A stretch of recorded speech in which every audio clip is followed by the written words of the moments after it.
Well, what a wild couple weeks it's been, huh? The Chicago Bears have won back-to-back games, and somehow we're sitting here with a 2-2 record heading into the bye. Let me ask you something. Is this real life, or did we just step into an alternate football universe?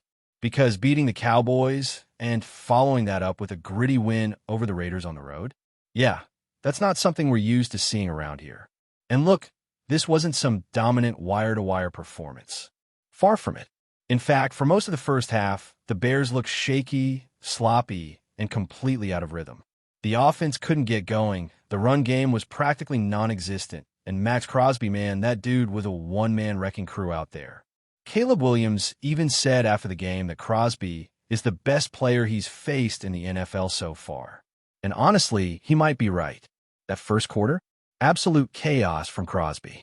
One of the most dominant individual defensive quarters I've ever seen. But here's the thing, Caleb didn't fold. He didn't panic. He weathered the storm, settled in during the second half, and when it mattered most, when the game was on the line, he showed up. That final drive? Calm, composed, clinical. For completions on 5 attempts, over 40 yards through the air, and another 18 on the ground with his legs. He accounted for basically the entire drive. And you just felt it. That moment felt different. And shout out to Josh Blackwell for sealing it. That interception late in the fourth, cold-blooded. Just the kind of play you need to close the door on a desperate team trying to claw back. The kind of play the Bears usually don't make in these situations. Caleb talked about that last drive post-game, and it was everything you want from a young quarterback. He said Ben came over before the drive and told him, "These are the times you're made for." Then Caleb looked every single guy in that huddle straight in the eye and said, "This is the moment." And I don't care if it was the Raiders. I don't care if they're not a top-tier team. You go on the road in the NFL and win a game like that, especially when things aren't going your way for most of the night. That's big. That matters. Let's not forget, Matt Eberflus had 0 Sunday road wins as the Bears head coach before this. So, yeah, maybe it's not a culture shift yet, but it sure feels like something is starting to change. You can see the belief. You can hear it in the locker room. You can feel it in the way they talk about each other, the way they talk about what they're building. Ben Johnson said it best after the game. We're building something special here. And that kind of stuff isn't just noise. That comes from somewhere real. It wasn't just Caleb out there making plays. It was a collective effort. That secondary, man, give them some love. Kevin Byard played his best game in a Bears uniform, hands down. 2 picks, 7 tackles, and that clutch stop to force a long field goal attempt that ended up being blocked anyway. That was a veteran performance. That was the kind of game you want from a guy like him. And then there's Tariq Stevenson. This dude has been flying under the radar, but for 2 weeks now, he's been all over the field. Physical in run support, sticky in coverage, and that interception? Are you kidding me? Full extension, diving across the middle of the field, secures the catch mid-air while twisting his body so the ball doesn't pop loose when he hits the ground. That was special. That was elite cornerback stuff right there. And listen, it's easy to overlook these wins because of who the opponent was. People will say, well, it's just the Raiders or the Cowboys are inconsistent. But in the NFL, a win is a win. And after what this fan base has been through in recent years, after how many heartbreakers Caleb was part of last season, the blocked field goals, the Hail Mary fails, the coaching misfires in crunch time, to finally start pulling out games like this, it hits different. Now, let's be real. It wasn't all sunshine and rainbows. The run game? Massive problem. On both sides of the ball, the Bears managed just 69 yards on 26 carries. That's 2.7 yards per carry. That's ugly. And on the flip side, they gave up over 240 rushing yards. Yes, you heard that right. Ashton Ginny absolutely went off. Broke off big runs, broke tackles, dragged defenders. He looked like a top 10 pick out there. And Raheem Mostert? Just 4 carries, but he racked up over 60 yards. The Bears got gashed. Flat out. And here's the thing. You don't usually win games when that happens. When you lose the rushing battle by over 170 yards, you're supposed to lose. But somehow the Bears pulled it out. That's what makes it feel like something's turning. Caleb didn't even have a monster game statistically, but he made the right plays at the right times. That's leadership. That's clutch. Still, If this team is serious about staying in the mix, they're going to have to figure out the run game. It's not sustainable to ask Caleb to carry the entire offense week after week, especially when the backs can't get it going. Swift had a nice moment on that last drive, and Monangai showed some flashes too. Maybe he deserves more touches. But you have to wonder if the front office is already looking at the trade market.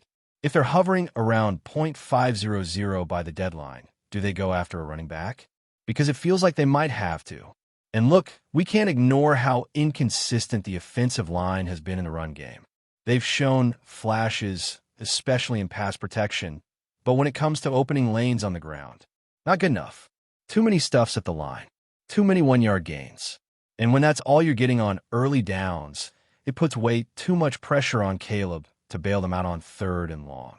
But even with all that, even with the issues stopping the run, even with the ugly first half, the Bears are back to .500. And that's something we haven't been able to say in a long time. The locker room is buzzing. The fans are fired up. And heading into the bye week with momentum, that's gold. You can clean things up. You can rest. You can come back out on the other side with a clearer identity. And you better believe that locker room feels different right now. The energy, the belief, the emotion, it's contagious. Guys are stepping up. Even with injuries piling up in the secondary, players like Tariq and Byard are holding it down. That's what you want to see. That's what winning teams do. They don't make excuses. They adapt. They fight. They find a way. What's maybe most surprising about this recent turnaround isn't just that the Bears are winning, it's how they're winning. This isn't the same team from last season that would collapse at the first sign of adversity. This group looks different. There's a resilience now that just wasn't there before. A fire. And honestly, it starts at the top. You can see that Matt Eberflus, for all the criticism he's taken, and a lot of it has been fair, has this group locked in. They believe in what they're doing. That much is obvious. Now, we're not going to pretend like everything is fixed. Not even close. There are plenty of holes on this roster. The Bears are still a young team with a ton of growing to do. But these past 2 games have shown what the ceiling could look like when things click. And, maybe even more importantly, what the floor looks like when things don't click. Because against Vegas, things definitely weren't working for large chunks of that game. And yet, they still pulled it out. That's the kind of game the Bears always used to find a way to lose. Caleb Williams deserves a lot of credit, and not just because he led the game-winning drive. It's the poise, the command, the way he carries himself. He didn't have his A game. He was under pressure. The run game offered no help. And yet, you never got the sense he was rattled. You can feel it when a quarterback has that it factor, that calm confidence when things start to unravel. And he's got it. There's no question anymore. What's also becoming clear is how this coaching staff is slowly learning to adapt. That's been a massive criticism in the past, the inability to make in-game adjustments. But we saw something different this time. Halftime came, and the Bears came out in the 3rd quarter looking much more composed. They cleaned up some of the sloppy mistakes, got into more manageable situations, and Caleb got into rhythm. It wasn't flashy, but it was effective. And in the NFL, that's enough. There's also something to be said about the emotional side of this win. These guys care. You saw it in the way they celebrated. You saw it in the body language after big plays. This isn't just about stacking wins on the schedule. It's about establishing identity, about changing the narrative. Because let's be honest, the Bears have been the butt of jokes for too long. Always rebuilding, always a few years away. But games like this, games where nothing comes easy and you still walk away with a W, those are the games that start to shift culture. And hey, if we're being honest, the defense didn't have its best game overall. The run defense got shredded, no way around it. Tackling was inconsistent, gap discipline was all over the place, and there were a few key 3rd downs where they just didn't execute. But what they did do, and this is important, was take the ball away. That's what kept them in it. That's what gave the offense just enough chances to stay alive. And in today's NFL, takeaways are gold. You in the turnover battle, you give yourself a chance, no matter what the rest of the stat sheet looks like. And again, it wasn't just the stars. It wasn't just the big names. You had depth players making big plays. You had guys off the bench stepping into bigger roles and delivering when it counted. That's the sign of a healthy locker room. That's the kind of thing that keeps a season alive when injuries start to pile up and the schedule starts to tighten. And let's not forget, this was a team that came into the season with more questions than answers. But slowly, they're starting to fill in some of those blanks. Still, they can't afford to get comfortable. This bye week is coming at the perfect time, not just to recover physically, but to reset mentally. There's still a long road ahead. The NFC isn't going to do them any favors. They've got tough matchups waiting on the other side, and if the run defense doesn't get shored up, it's going to be a problem. You can't give up over 200 yards on the ground and expect to keep escaping with wins. But at the same time, how can you not feel encouraged by what we've seen? The Bears are winning ugly, and that's a good thing. Winning ugly means you're figuring out how to win even when things don't go to plan. It means the locker room is maturing. It means the quarterback is growing. It means the coaches are learning. And that combination, that's dangerous. And just think about where this team was a year ago. Think about how lifeless they looked in games like this. When they got punched early, they stayed down. Now, they fight back. They push through. They make the plays when it counts. That doesn't happen by accident. That's a result of trust in the game plan, in the process, in each other. There's also a noticeable edge to this team right now. You can see it in guys like Tariq Stevenson, who's playing with serious attitude.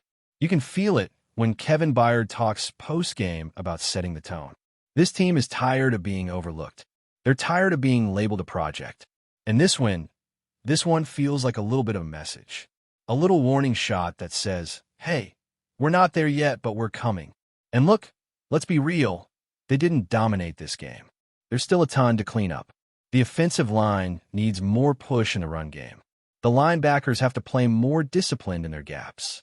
The defensive front has to generate more consistent pressure. These things don't magically fix themselves overnight. But here's the difference. Now, they get to fix those things after a win. And that makes all the difference in the world. You can correct mistakes without having to deal with the emotional gut punch of another loss. You can teach off the film in a more productive environment. You don't have to sugarcoat anything, but you're not dealing with a locker room full of guys questioning the direction. The Bears know where they're headed. They can see it. They can feel it. And that belief, that's everything. So as we head into the bye, the narrative has shifted. This isn't just about surviving the season anymore. This is about competing, about building, about seeing real progress in real time. Because for the first time in a while, Bears fans can look at their team and say, we're going somewhere. Before we continue, don't forget to subscribe to our channel and give this video a like. Your support helps us keep bringing you the latest updates on our Chicago Bears. And don't be shy. Drop your thoughts on the news in the comments below. A storm seems to be brewing in Chicago as whispers around the NFL world suggest a potential clash of titans, or at least of egos. Caleb Williams, the electrifying quarterback who has quickly become the face of the Bears' future, reportedly made a jaw-dropping declaration that has left fans and insiders buzzing. If Derrick Henry comes to the Bears, I'm leaving the Bears. The statement, though brief, has sent shockwaves through social media and locker rooms alike. Williams, known for his fiery competitiveness and leadership on the field, appears to be drawing a hard line when it comes to roster moves. The prospect of pairing him with Henry, a powerhouse running back celebrated for his punishing style and relentless yard-gaining ability, has long been a subject of speculation. Yet, according to this revelation, what might seem like a dream backfield for many could be a nightmare for Williams. Insiders suggest that the tension might stem from style and space. Caleb thrives in an offense that allows him mobility, quick reads, and room to improvise. Derrick Henry, by contrast, is the kind of back who dominates carries, controls the clock, and demands a ground-heavy approach. The philosophical clash between a mobile, improvisational quarterback and a ball-dominant running back could be at the heart of this explosive comment. Sources close to the Bears' front office remain tight-lipped, but the rumor mill is spinning. Could the team risk alienating its young quarterback for the chance to add one of the league's most formidable running backs? Fans are divided. Some see the potential for an unstoppable duo, while others fear locker room drama that could destabilize the team's future. Whatever the truth, Caleb Williams' words have sparked a firestorm of speculation. Trades, free agency maneuvers, and front office strategy could all hinge on this high-stakes drama. One thing is certain. The Bears' offseason just got a lot more intriguing, and fans everywhere are watching closely to see who blinks first. That's it for this update. If you enjoyed the video and want to stay updated with exclusive news about our Chicago Bears, be sure to subscribe to our channel and hit that like button. We can't wait to hear your thoughts in the comments. See you in the next video.